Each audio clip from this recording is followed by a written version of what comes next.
goes to Boston, but for how long with a ticked-off Cavaliers team heading into Game 4? Until tip-off. I mean, until jump ball at Game 4. They'll have to bring the same effort they did tonight, but I'm sure the Cavs, if they do anything tomorrow, which will involve film and watching what they didn't do in the second half, they'll correct some of that. Bones, you buying the we need some adversity? I think what LeBron was probably implying was better happen now. Maybe we're too big for our britches going into the Warriors series. Maybe we weren't ready to be tough enough.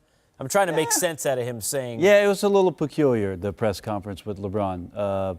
Not only saying that about, I think you're hitting the nail on the head there, Casey, about the intent with what he said regarding the perfect postseason and them playing so well that for them to have this kind of loss, it'll re-engage them and refocus them. But I think the way that LeBron worded it is a little strange. And the idea that he said, I can't recall some of the plays in the game, because he's often been a bit braggadocious about the fact he could recall any play at any time. 7 seconds to go in the second quarter and I was on the right corner and all those sort of things. So a little out of sorts, not only in the game but in the press conference tonight, and the Cavs will have to regroup. I'm looking at the Boston box score and I'm thinking to myself, Rick, if we look up and down the box score, there's enough, besides DeMarcus Smart, 7 3-pointers, because he did not have a great three-point shooting year. We know this at 28%.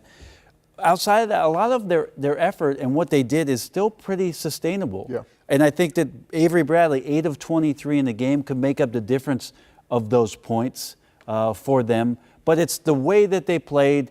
It's the way that they did not turn the ball over that was impressive to me. It was a way that each of the guy who Brad Stevens decided to tap to put in for minutes was ready to go out there. And I love Brad's comment about the fact that guys who haven't played in a while usually go in with this idea of energy. They want to go in and make contributions. They're upset they haven't played. They want to prove that they have value to the team. It's exactly what they got out of Jerebko and certainly out of Olynyk tonight.